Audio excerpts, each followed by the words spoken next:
ഇന്ത്യക്കെതിരായ രണ്ടാം ടെസ്റ്റിന്റെ ആദ്യ ഇന്നിംഗ്സിൽ 407 റൺസിനാണ് ഇംഗ്ലണ്ട് ഓൾ ഔട്ടായത്.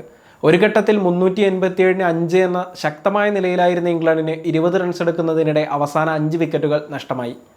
അപ്രതീക്ഷിത തകർച്ച നേരിട്ടതോടെ 180 റൺസിന്റെ ആദ്യ ഇന്നിംഗ്സ് ലീഡും ഇംഗ്ലണ്ട് വഴങ്ങി. രണ്ട് ബാറ്റർമാർ 150 റൺസിന് മുകളിൽ നേടിയ മത്സരത്തിലാണ് ഇംഗ്ലണ്ട് 407 റൺസിന് പുറത്തായത് എന്നതാണ് ശ്രദ്ധേയമായ കാര്യം.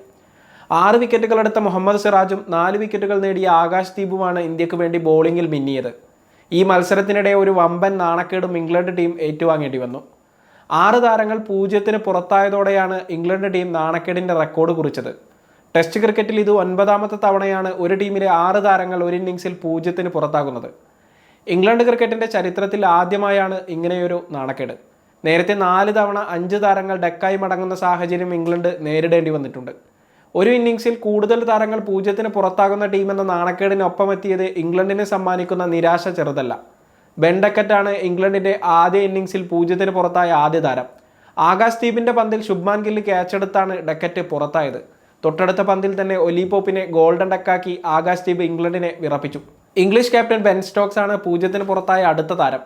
3ാം ദിനം കളി തുടങ്ങി അധികം വൈകാതെ 22 റൺസ് എടുത്ത ജോ റൂട്ടിനെ മുഹമ്മദ് സിറാജ് പുറത്താക്കിയിരുന്നു. തൊട്ടടുത്ത പന്തിലാണ് സിറാജ് ബെൻ സ്റ്റോക്സിനെ ഗോൾഡൻ ഡക്കാക്കി പുറത്താക്കിയത്. ഇതിനുശേഷം ഇംഗ്ലീഷ് വാലറ്റത്തിലെ 3 താരങ്ങളും റണ്ണൊന്നും എടുക്കാതെ മടങ്ങി. Brydon Carse, Josh Tongue, Shoaib Bashir എന്നിവരെ മുഹമ്മദ് സിറാജാണ് പുറത്താക്കിയത്. സിറാജ് തന്നെയാണ് ഇങ്ങനെയൊരു നാണക്കേടിലേക്ക് ഇംഗ്ലണ്ട് ടീമിനെ തള്ളിയിട്ടതിന് പിന്നിലെ പ്രധാനി. 4 താരങ്ങളെയാണ് അക്കൗണ്ട് തുറക്കും മുമ്പേ സിറാജ് പവലിയനിലേക്ക് മടക്കി അയച്ചത്.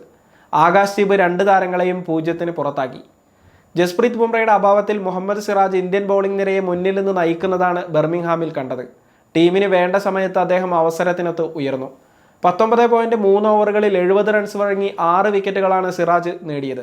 സിറാജിന്റെ ടെസ്റ്റ് കരിയറിലെ 4ാമത്തെ 5 വിക്കറ്റ് നേട്ടമാണിത്. 4 തവണയും വിദേശ മൈതാനങ്ങളിലാണ് സിറാജ് ഈ നേട്ടം കൈവരിച്ചത്. സിറാജിന് പുറമെ ആകാശ് ദീപും മത്സരത്തിൽ കിടിലൻ പ്രകടനം കാഴ്ചവെച്ചു. 20 ഓവറുകൾ എറിഞ്ഞ ആകാശ് ദീപ് 88 റൺസ് വിട്ടുകൊടുത്ത് 4 വിക്കറ്റുകളാണ് വീഴ്ത്തിയത്. ആദ്യ ടെസ്റ്റിൽ അവസരം ലഭിക്കാതിരുന്ന ആകാശ് ദീപ് ബുംറയുടെ അഭാവത്തിൽ 2ാം ടെസ്റ്റിൽ ടീമിലേക്ക് എത്തുകയായിരുന്നു. 6 താരങ്ങളെ 0-ന് പുറത്താക്കിയെങ്കിലും ഇംഗ്ലണ്ടിനെതിരെ പ്രതീക്ഷിച്ചതുപോലെ വമ്പൻ ലീഡ് നേടാൻ ഇന്ത്യക്ക് കഴിഞ്ഞില്ല. ഹാരി ബ്രൂക്കിന്റെയും ജാമി സ്മിത്തിന്റെയും കടന്നാക്രമണമാണ് തകർച്ചകൾക്കിടയിലും ഇംഗ്ലണ്ടിനെ മെച്ചപ്പെട്ട സ്കോറിലെത്തിച്ചത്. 303 റൺസിന്റെ പാർട്ട്ണർഷിപ്പാണ് ഇരുവരും ചേർന്ന് പടുത്തുയർത്തിയത്. 300+ പാർട്ട്ണർഷിപ്പ് പിറന്നിട്ട് ഒരു ടീം ഓൾ ഔട്ട് ആകുന്ന ഏറ്റവും കുറഞ്ഞ സ്കോറാണ് ഇംഗ്ലണ്ട് നേടിയ 407 റൺസ്. 2 താരങ്ങൾ 150-ലധികം റൺസ് സ്കോർ ചെയ്ത മത്സരങ്ങളിലെ ഏറ്റവും കുറഞ്ഞ ടോട്ടലും ഇത് തന്നെയാണ്. എന്തായാലും ഇന്ത്യ-ഇംഗ്ലണ്ട് 2ാം ടെസ്റ്റ് ആവേശകരമായി മാറിയിട്ടുണ്ട്. ഇന്ത്യയുടെ 2ാം ഇന്നിംഗ്സ് സ്കോറിനെ അടിസ്ഥാനമാക്കിയായിരിക്കും ടെസ്റ്റ് ഇനി മുന്നോട്ട് പോകുന്നത്.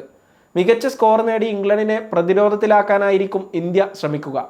കഴിഞ്ഞ മത്സരത്തിലേറ്റ തിരിച്ചടി ഇത്തവണ ഉണ്ടാകില്ലെന്നാണ് ആരാധകരുടെ പ്രതീക്ഷ. സമയം മലയാളം വാർത്തകൾ ഇനി ടൈംസ് ഓഫ് ഇന്ത്യ സൂപ്പർ ആപ്പിലും.